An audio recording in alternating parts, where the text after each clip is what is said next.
me going, no, you don't understand. The tissue's gone. It's gone. I tell you, it's gone. It's impossible. And I went, ooh, okay, so I won't use that word around him again. Yeah.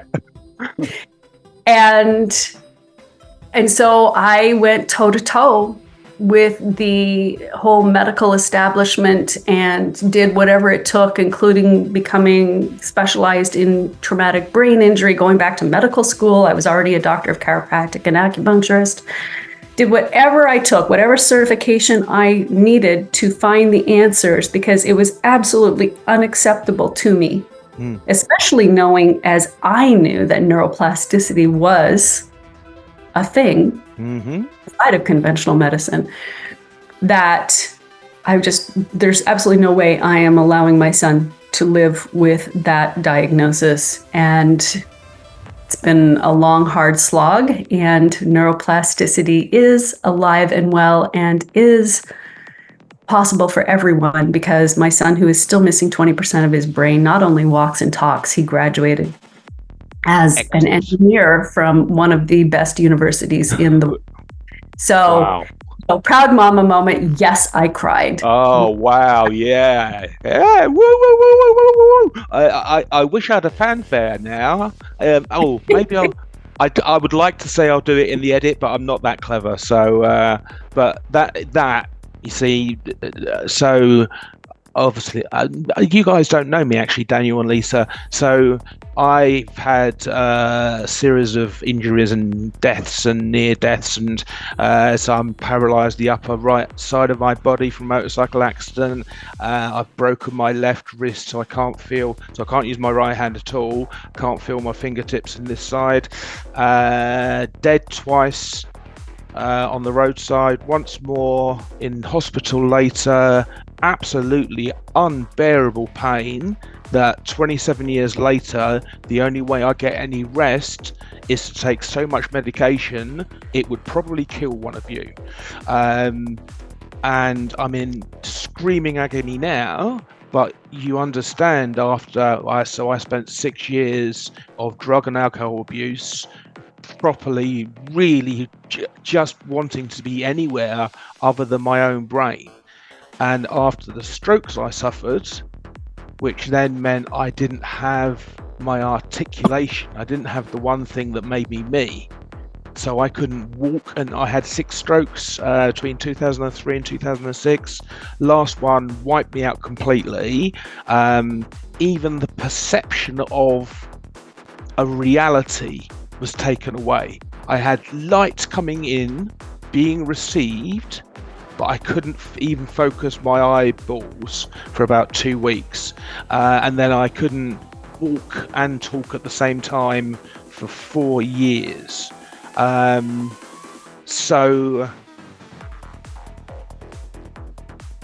we were talking about, Lisa, we were talking about your DVD, and I said something which, it's not about what a woman looks like, so that I'll put that out straight away. But I commented that on your website, on your LinkedIn profile, there's your DVD from your fitness days, and you look basically exactly the same as you did in 1980.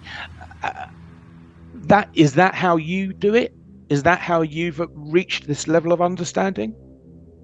Well, first of all, thank you. That is just like so not true, but it's the nicest compliment ever. I do believe in biohacking and aging backwards, but I do acknowledge that from the 20s to as you get over 50, it's like a whole different game. So you do have to give yourself grace just the same way you do in anything.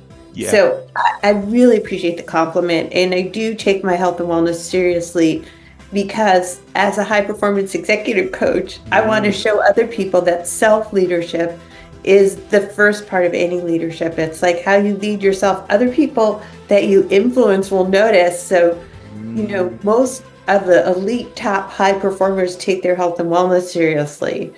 And it's almost like the powerful stories that you guys shared with me moved me so much, because you don't have to buy into the narrative that once you get over a certain age, you're just supposed to spread out and lose your spark and your joy and your enthusiasm, because being a high performer is also the energy that you choose to bring and being intentional with that. And I am very intentional with the energy that I bring, managing my energy and managing my health and wellness, even though it's that time of year where I allow myself grace to eat a few fun things.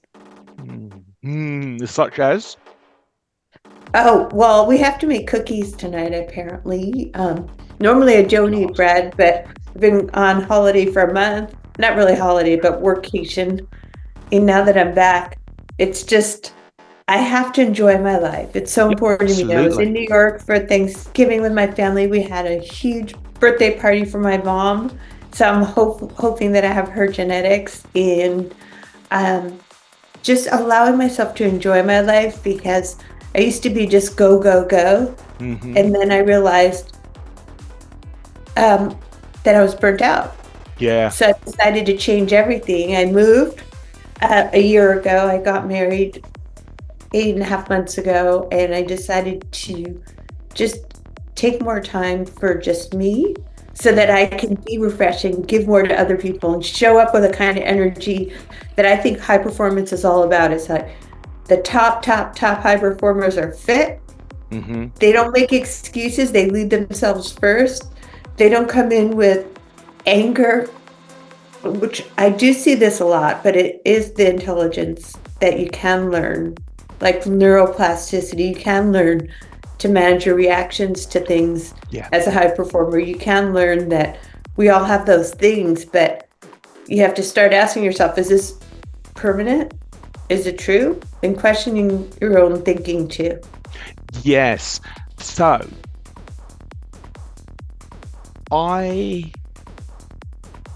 there is a strong correlation between entrepreneurs and visual thinkers. They're not always dyslexic, but they have an element of visual spatial thinking. The same is also usually true of someone who's doing a yoga or a fitness routine, because in their mind, they can see themselves as the audience would see them. Yeah, Lisa? Yeah. In your head, you're playing that. Yeah. Absolutely. So this is how brains work. We create our reality.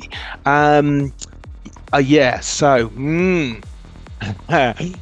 okay. My cunning plan for how to change people involves experiential learning over a 6-year period, where I basically flip all the normal metrics with regard to gender equity specifically. The idea being that the female leadership will increase the female participation, but it will happen at scale all at once, so that you haven't got women vulnerable in, from the crap that all male teams have. And then this is linked to a business transformation, so that the men at the company start to associate female leadership with improved working conditions. Oh, this woman came in as a coach. I didn't really fucking like, excuse my French, didn't like her. But actually, I'm now earning 20% more or 30% more, or I get, a day off a week. Or so that's my cunning plan using neuroplasticity. Daniel, we spoke briefly before we started recording, and economically Colombia is challenging, I think it's fair to say. These experiences have made you a certain type of person, that you recognize your gift and you want to give back. So looking right down the barrel of the camera, tell people